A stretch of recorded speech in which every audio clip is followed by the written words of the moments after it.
Hello everyone, welcome to BioPuri. If you like the videos present on my channel, please like, comment, share and subscribe. तो हम continue करते हैं chapter 11 transport in plants और ये हमारी part 6 video है। आपका ये चैप्टर जो ट्रांसपोर्ट इन प्लांट्स है ये काफी बड़ा है, तो इसकी मल्टीपल वीडियोस आएंगी जिसमें हम स्मॉल वीडियोस के थ्रू इस कंप्लीट चैप्टर को समझेंगे। तो आज हम डिस्कस करेंगे प्लाज्मोलाइसिस, हाइपरटोनिक, हाइपोटोनिक सॉल्यूशंस। तो ये सब हमने 9th क्लास में भी एक बार पढ़ा है, जिसमें हमने रेजन्स वाला एक्सपेरिमेंट किया था, जिसमें हमने देखा कि जब हमने रेजन्स को हाइपोटोनिक सॉल्यूशन में डाला तो रेजन्स जो है वो स्वेलअप हो गई, हाइपरटोनिक में डाला तो वो श्रिंक हो गई। तो उसी चीजों को दोबारा डिस्कस करेंगे एक बार यहाँ, और प्लस हम इम्बाइबिशन पढ़ेंगे। तो आपका जो प्लांट सेल का बिहेवियर है, जो टिश्यूज हैं, उनमें जो वाटर मूवमेंट होती है वो डिपेंड करता है according to the solution. Means जो सराउंडिंग में उनका सोल्यूशन है उस पर डिपेंड करेगा। अब सोल्यूशन कैसा है, आइसोटोनिक है, हाइपरटोनिक है या हाइपोटोनिक है। तो अब ये तीनों टाइप के सोल्यूशन कैसे होते हैं। अब अगर हम अपने हाइपरटोनिक सोल्यूशन की बात करें तो ऐसा सोल्यूशन जिसमें ज्यादा सॉल्यूट है और लेस सॉल्वेंट है। हाइपोटोनिक सोल्यूशन ऐसा सोल्यूशन जिसमें आपका सोल्यूट की कॉन्सेंट्रेशन कम है और सॉल्वेंट ज्यादा है। आइसोटोनिक जिसमें इक्विलिब्रियम मेंटेन है, आपका सोल्यूट एंड सॉल्वेंट दोनों इक्वल है। तो यहाँ तीनों कंडीशन में आपको बताया गया है कि अगर हम सेल को इन तीनों सोल्यूशन में प्लेस करते हैं तो क्या होगा।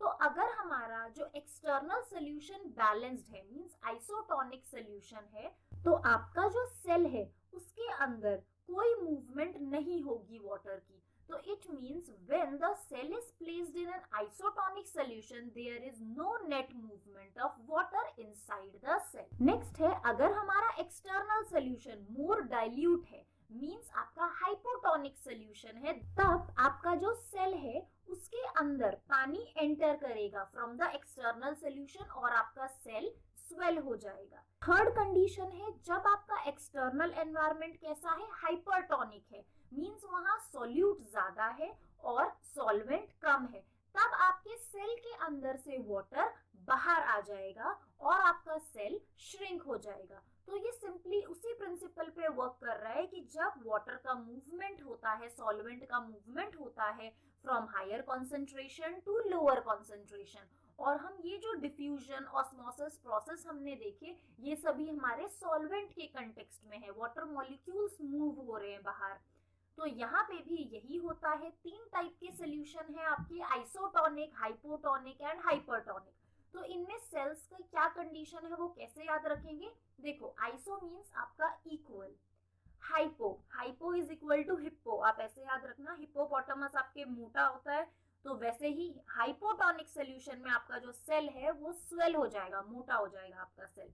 हाइपरटोनिक, हाइपर मतलब गुस्सा हो जाना, अगर हमें गुस्सा आएगा तो हमें हमारा फेस ऐसे रेड हो जाएगा और स्वेटिंग आने लगेगी, है ना। तो वैसे ही आप सोचो, अगर सेल को हाइपरटोनिक सोल्यूशन में डाल दिया तो उसको गुस्सा आ जाएगा और पूरा अंदर जो सोल्यूशन है सेल के अंदर साइटोप्लाज्म से बाहर आ जाएगा, तो सेल श्रिंक हो जाएगा। तो इस तरह से आप याद रख सकते हैं कि आइसोटोनिक में सेल इक्वल साइज का रहेगा, हाइपोटोनिक इक्वल टू हिप्पो करके स्वेल हो जाएगा आपका सेल, हाइपरटोनिक में आपका जो सेल है वो श्रिंक हो जाएगा। नेक्स्ट टर्म आती है प्लाज्मोलाइसिस। प्लाज्मोलाइसिस में क्या होता है, आपका जो वाटर है वो सेल से बाहर आ जाता है, मतलब सेल और सेल मेम्ब्रेन को क्रॉस करके बाहर आ जाता है, जिसकी वजह से आपका जो सेल है वो श्रिंक हो जाता है। तो यहाँ लिखा भी है, membrane of a plant cell shrinks away from its cell wall. Plant का जो सेल शेप है उसमें चेंजेस हमें इतने क्यों नहीं पता चलते, क्योंकि उसके पास एक रिजिड सेल वॉल है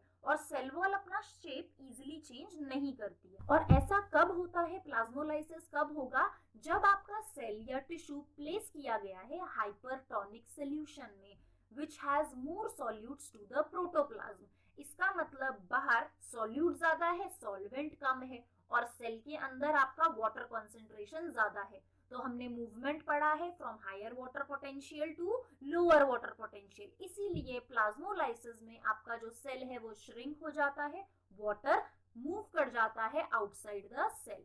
तो यहाँ पे वही लिखा है, वाटर मूव हो गया आउटसाइड द सेल, पहले साइटोप्लाज्म से फिर वैक्यूल से। तो इस तरह से आपका जो सेल है वो श्रिंक हो जाएगा। तो ऐसे सेल को हम कहते हैं सेल इज प्लाज्मोलाइज्ड। तो यहाँ पे भी वही हुआ जो मैंने आपको बताया, हायर वाटर पोटेंशियल से लोअर वाटर पोटेंशियल।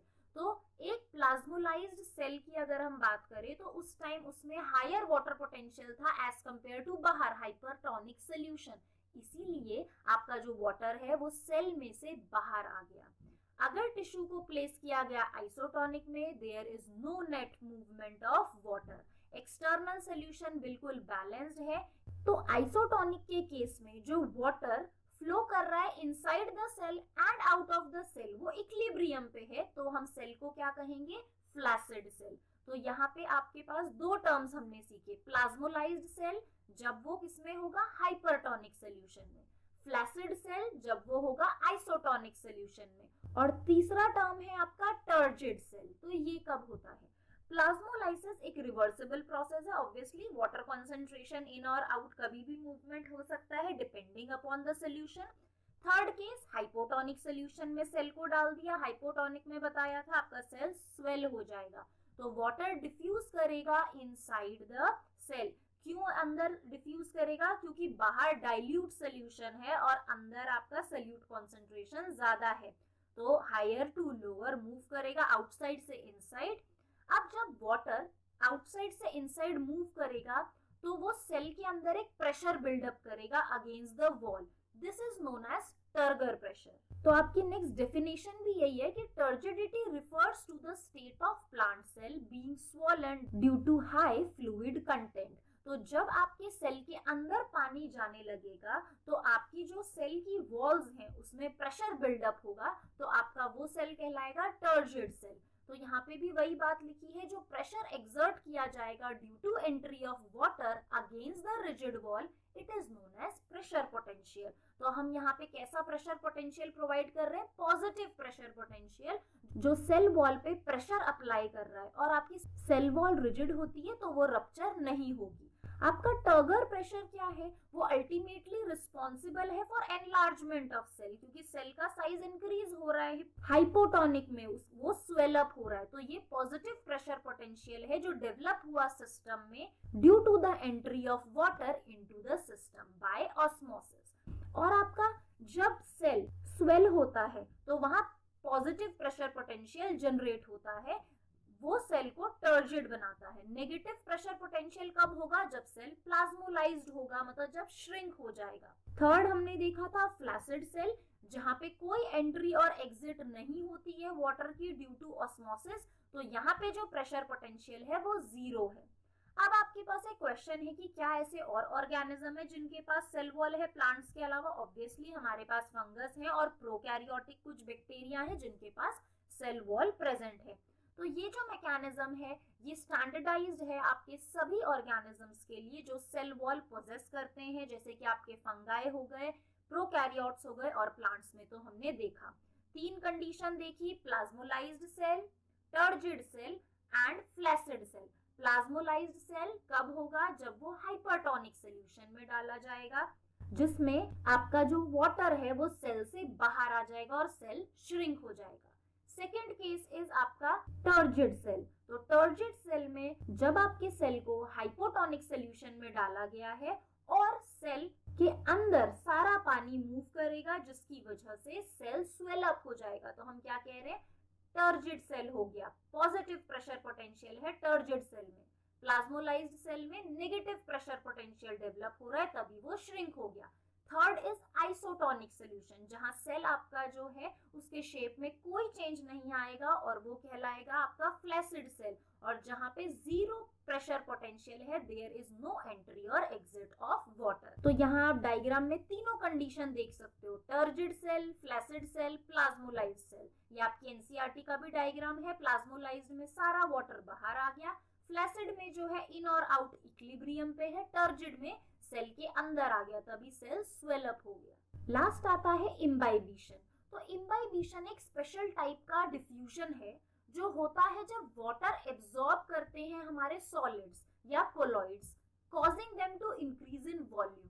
तो इम्बाइबिशन किन में होगा, हमारे सीड्स में होगा, ड्राई वुड में होगा, क्योंकि आपके जो सीड और ड्राई वुड है उनके अंदर बिल्कुल भी मतलब वाटर कंटेंट है ही नहीं या फिर बहुत नील अमाउंट ऑफ वाटर कंटेंट है, तो वो इजिली वाटर को एब्जॉर्ब कर लेते हैं। तो ये जो प्रोसेस है इम्बाइबिशन, ये स्पेशल टाइप ऑफ डिफ्यूजन है जो सॉलिड्स या कोलॉइड्स में होता है, बिकॉज यहाँ पे वाटर मूवमेंट हो रही है अलोंग अ कंसंट्रेशन ग्रेडियंट, जैसे कि सीड और आपका wood material which have almost no water and hence they absorb water easily. तो यहाँ पे भी वाटर पोटेंशियल ग्रेडियंट डेवलप होता है किसके बीच में, absorbent and the liquid imbibed. तो एब्जॉर्बेंट है हमारे सीड जो एब्जॉर्ब करेंगे, इम्बाइब्ड जो लिक्विड सीड के अंदर जा रहा है। तो किसी भी सब्सटेंस को, कोई भी लिक्विड को इम्बाइब करने के लिए वहां पे जो एसेंशियल कंडीशन है वो है एब्जॉर्बेंट और जो आपका इम्बाइब होगा लिक्विड, उनके बीच का कॉन्सेंट्रेशन ग्रेडियंट कैसा है। And the liquid is also a pre request, मतलब एसेंशियल कंडीशन है the affinity between the absorbent and liquid. तो यहाँ आपको एक एग्जांपल भी दिया है कि स्वेलिंग ऑफ वुड को प्री हिस्टोरिक टाइम से यूज किया जाता था टू स्प्लिट द रॉक। अगर आपके रॉक्स के पत्थरों के बीच में छोटे क्रिवाइसेस या दरारें होती थी तो उसके अंदर ना आपकी लकड़ी को डाल दिया जाता था, तो लकड़ी जो है वो पानी को इम्बाइब करेगी, जिसकी वजह से वो रॉक के बीच में जो वो दरार है, क्रिवाइसेस है, वो और चौड़ी हो जाएगी। तो वो बात यही लिखी है कि प्री हिस्टोरिक टाइम से इस जो मैकेनिज्म है इम्बाइबिशन को वो ह्यूमन यूज करते आ रहे हैं। इस वीडियो के नोट्स आपको मिलेंगे बायोपूल के टेलीग्राम चैनल पे और इसका लिंक आपके लिए नीचे डिस्क्रिप्शन बॉक्स में है। If you like the videos, please like, comment, share and subscribe. Thank you for watching the video.